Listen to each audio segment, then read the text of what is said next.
Maestro Sir Anton, guro't vlogger na Pilipino, tagahatid ng balita sa bayan ay totoo. Mga benepisyo ng guro, kanyang tinatalakay. Sa video natin ngayon mga maestro ay pag-usapan pa rin natin itong tungkol sa loan moratorium mula po sa ating mga PLIs or mga accredited banks ng DepEd. Ayan, so kahapon nga mga maestro ay pinulong or kinausap ng Department of Education ang iba't ibang mga DepEd accredited banks, ayan, para pag-usapan ng iba't ibang mga usapin, ano mga maestro, na may kaugnayan, syempre, especially dito sa ating loan moratorium at iba pang mga issues, ano po mga maestro, na involve syempre itong ating mga PLIs and mga accredited banks. Ayan. So kahapon po yan nangyari, although hindi natin nagawa ng video kahapon kasi syempre ay napagod tayo ng konti kasi galing tayo doon sa rally natin for 15K across the board salary increase. Syempre, masaya tayo at proud tayo at parte tayo ng isang kasaysayan, no? Kung ito man ay mangyayari, syempre kasama tayo sa mga tumindig at sumigaw, ano po mga maestro, doon sa Menjola. Ayan. So, syempre nagpapasalamat tayo sa lahat ng mga sumuporta po sa aming 15K across the board rally. Ayan, syempre sa panguna po yan ng aming National Chairperson ng Teachers Dignity Coalition. Walang ba kundi si Sir Benjo Basas. Ayan. So, siguro at around mga 9:30 onwards ay nagmarcha po, ano, kasama po tayo doon sa mga nagmarcha from DBM, ano po, papunta doon sa Menjola at doon po ginanap yung ating programa, ano po mga maestro, para sabihin or para isigaw, ano po, ang ating kahilingan para po dito sa 15K across the board salary increase na sana po ay mangyari, ano po, sana po ay pakinggan na tayo ngayon.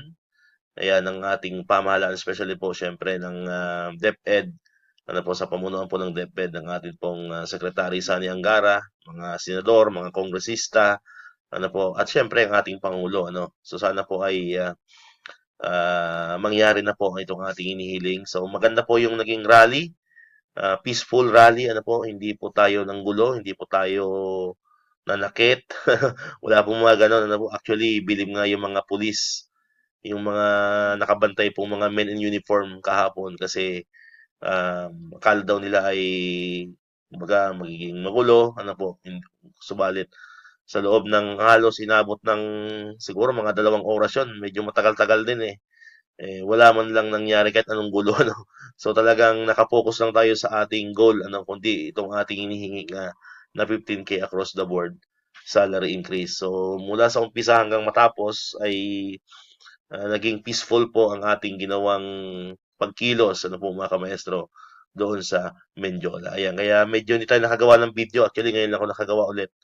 Ayan, so bumawi tayo ng konting lakas, ano, kasi mainit, ano po, mainit kahapon. Pero pag nandun ka na kasi, hindi mo mararamdaman yung init 'di ba? Hindi mo mararamdaman yung init, hindi mo mararamdaman yung pagod, ano po. Lalo na pagka ang mission ninyo ay hindi lang pansariling interes ang iniisip, kundi ano po, para sa interes ng lahat, ano, para sa lahat ng, hindi lang, actually, hindi nga lang teacher, no.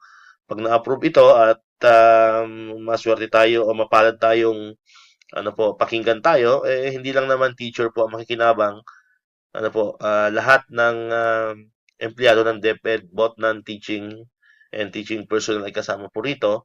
And of course, sa mas malalim na pag-unawa, ano po mga maestro, hindi lang naman about DepEd, ano, yun yung sinabi ko sa post ko sa Facebook ko, ano po.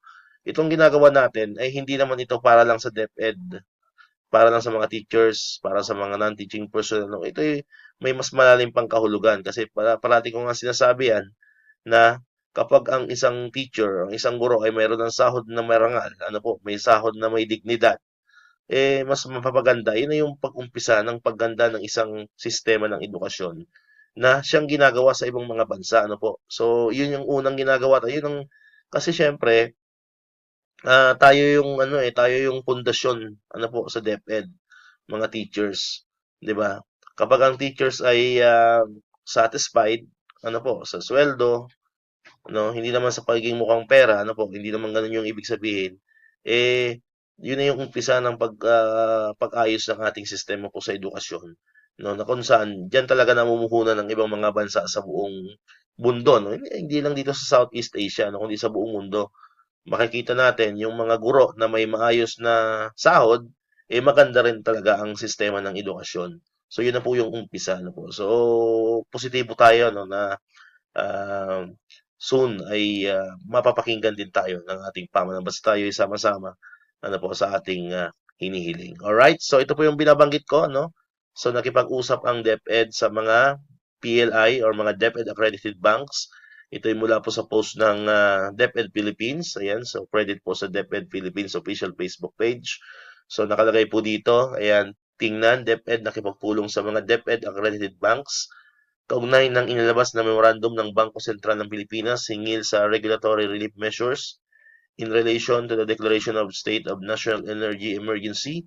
Nagsagawa ang Department of Education, DepEd ang consultation meeting sa pangunguna ni OIC Undersecretary for Finance Attorney Edson Byron C. ng Office of the Undersecretary for Finance kasama ang ilang DepEd accredited banks.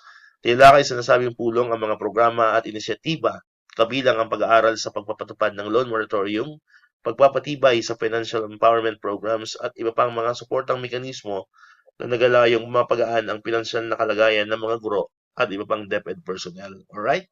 So ito po, no? Although wala pa silang pinapalabas na kumbaga yung detail talaga ng pinag-usapan, ano po, pero maganda po dito ay nabanggit nga yung pagpapatupad ng loan moratorium. Ano po, especially po ito yung inisyatibo po ng Bangko Sentral ng Pilipinas na pagbibigay ng up to 6 months ano po na loan moratorium sa ano na galing po sa kanilang mga supervised financial institution. So malaking bagay po ito no kung napag-usapan talaga yan ng DepEd at ng mga accredited banks ano po itong ating loan moratorium ano po. Sabi nga ng mga kamestro natin kahit hindi na 6 months ano po kahit 3 months lang ay malaking tulong na po yan sa ating mga kamestro. So hopefully ay sa mga susunod na araw, especially next week, ay magbigay na sila ng linaw ano po kung ano talaga ang mangyayari dito sa ating loan moratorium ano po mga kamestro. Kahit 3 months ano po, yun po yung sigaw ng ating mga. Pero syempre kung sasagalin mo na ng 6 months, eh di mas maganda ano po.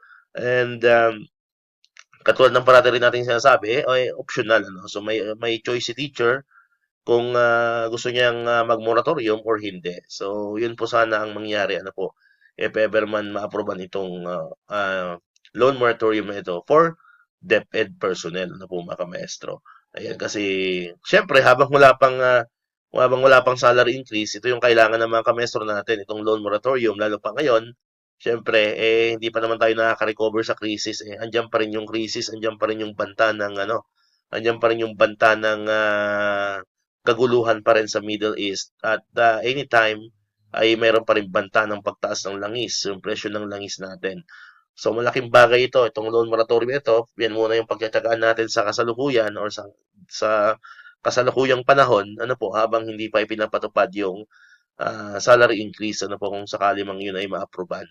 And isa rin yan sa nakikita kong magiging solusyon, ano po, para syempre mabawasan yung loans at tuluyang mawala yung loans is yung salary increase, ano po. And of course, kasama na rin dyan yung financial literacy, ano po mga kamaestro. Kasi sabi nga ng karamihan, paano ka magpe-financial literacy kung wala ka namang financial, ano? So, yun muna kailangan. Salary increase muna, then saka na lang tayo magpatupad or magsagawa ng iba't ibang mga financial literacy program sa mga teachers, ano po, para lalo nilang mas mapaayos yung paghawak po ng mga kaperahan natin. Ayan, kasi magkakaroon ng increase if ever, di ba? So marami na tayong perang i-manage. So doon na papasok yung financial literacy na dapat talaga ay malaking tulong din yan ano po sa mga teachers. Pero before that, syempre, yun nga, ang pinakauna talaga is yung ating salary increase dapat. Alright, so abangan niyo po sa ating channel, ano po kung ano magiging development pa rin dito sa pag-uusap ng DepEd at ng mga private lending institutions or mga accredited or DepEd accredited banks patungkol pa rin dito sa pagpapatupad ng loan moratorium for DepEd personnel. Alright, so dito ko natatapos itong ating video ngayon mga ka-maestro. Hindi ka pa nakakapag-subscribe, click mo na ang subscribe button dyan para ikaw yung unang nakapanood ng mga videos na na-upload natin. Katulad ito yung mga updates pa rin about sa loan moratorium and other benefits sa mga teachers and government employees. And syempre, click mo na rin ang notification bell button para ma-notify ka, always updated ka pag may mga bago tayong uploaded na video. Sa muli, maraming salamat sa inyong panonood at pakikinig. Once again, El Maestro, see you on my next vlog. Bye-bye!